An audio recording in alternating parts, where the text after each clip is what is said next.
Okey. Boleh ya? Kita, kita tak ada masalah dengan PAS. Cuma kita nak tanya kenapa macam pilihan raya di Sabah. Kenapa walaupun sedangkan PAS nakkan kursi. Nak kursi? 10. Patutnya ada kursi dekat Sabah. Tapi tak diberi kursi kat Sabah. Dan bukan setakat itu, tapi tak diundang pun dalam majlis tu. Tapi kenapa masih lagi PAS dengan pendiriannya dan menggunakan lagi orang kata, mengatakan bahawa ini kita tetap ada suara dan sebagainya. Ada pandangan Datuk, ada pandangan Datuk tentang pendirian PAS? Sebenarnya saya tak boleh kacau parti orang ni, kan? Tapi saya minta izin lah sebab yang tanya ni pun orang PAS kan. Jadi sebenarnya kena faham satu je. UMNO dengan PAS membentuk Muafakat Nasional. Tetapi sekerat jalan, secara senyap-senyap, Taqiyuddin, Anwar Musa daripada UMNO, Muhyiddin Yassin, Hamzah Zainuddin, begitu juga dengan beberapa orang PAS lain lah. Saya kena beritahu supaya orang PAS tahu siapa yang menghancurkan kerjasama antara PAS dengan UMNO ni. Orang seperti At-Takiri, orang seperti Menteri Besar Terengganu, ini geng-geng puak-puak Publika, yang baru belajar isap sigar ni dekat tempat Hamzah Zainuddin. Mereka telah menubuhkan Perikatan Nasional secara senyap-senyap. 2 hari je lulus. Walaupun nak ikutkan dia backdated kan tarikh lah. So, bila diwujudkan Perikatan Nasional, bila kita datang dengan pilihan raya negeri, PAS mengambil pendirian untuk bersama dengan Perikatan Nasional dalam pilihan raya negeri Sabah. Jadi, bila UMNO yang duduk di dalam BN, yang menerajui BN, berbincang dengan wakil Perikatan Nasional Tan Sri Muhyiddin, maka mereka bersetuju daripada 73 kursi, 42 kursi diberikan kepada Barisan Nasional. Manakala bakinya diberikan kepada Perikatan Nasional. Okey?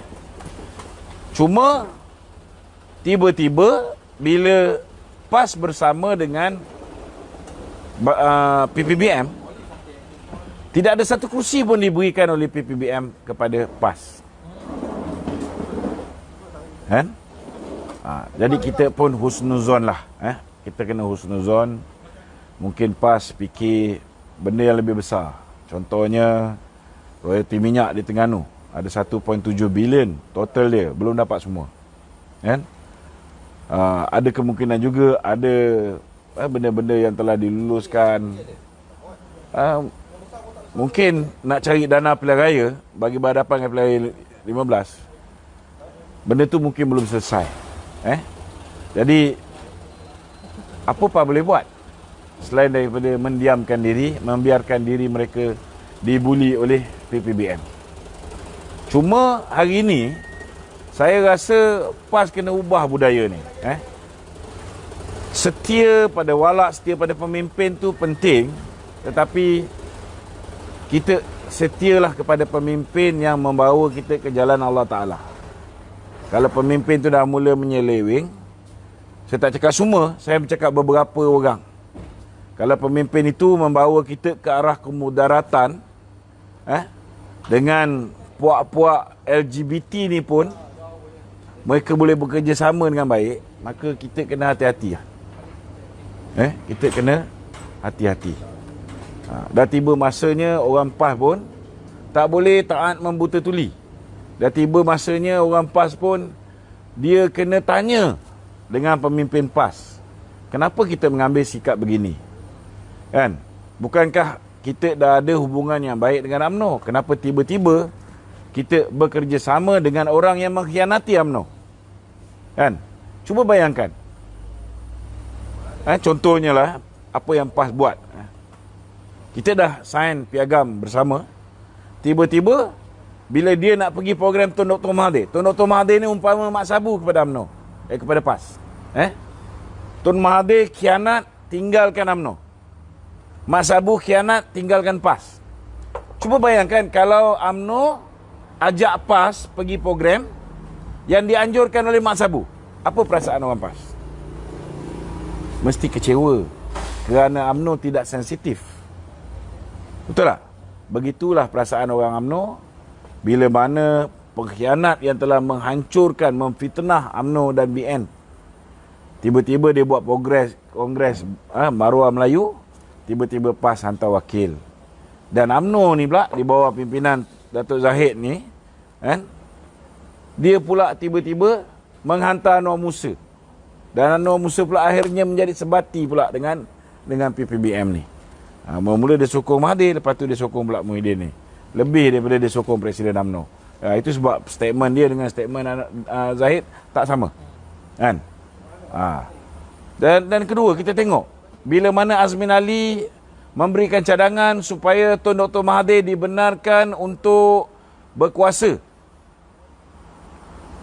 penuh 5 tahun. Kita tengok belum lagi bincang dengan UMNO, PAS sudah pun mengumumkan ke semua 18 orang ahli parlimen PAS menyokong penuh Tun Dr. Mahathir kekal sebagai Perdana Menteri sekiranya berlaku undi tak percaya. Kan? Saya yakin ini bukan pendirian PAS keseluruhan. Sebab masalah yang ada pada PAS sama juga ada masalah pada UMNO. Masalah dia Susah Agung. Susah Agung PAS ni perangai dia sama dengan Susah Agung BN sekarang. Bukan Susah Agung UMNO, Susah Agung BN. Dulu dia Susah Agung UMNO. Jadi atas dasar tu, saya yakin orang kat bawah boleh tahu bahawa kalau PAS ni nak pergi jauh, dia kena pilih partner ataupun rakan kongsi yang boleh dipercayai. Kalau dah kena kat Sabah, dia masih lagi tak taat kepada PPBM, maka PAS kena bersedialah menerima akibat bila berhadapan dengan pilihan raya umum yang ke-15. Saya cakap terus terang, pilihan raya ke-15 ni kalau UMNO dengan PAS bersama, kita boleh menang dengan mudah. Walaupun kita punya pengaruh tu dah merosot akibat pembentukan Kerajaan Perikatan Nasional, tapi kalau kita kembali bersama, menolak PPBM, menolak PAN, menolak PKR, menolak Pejuang, menolak Parti Muda ni, saya yakin Muafakat Nasional tetap akan berjaya memerintah. Saya yakin. Cuma nak membuat keputusan balik ke pangkal jalan ni, pimpinan utama ni kena muhasabah diri.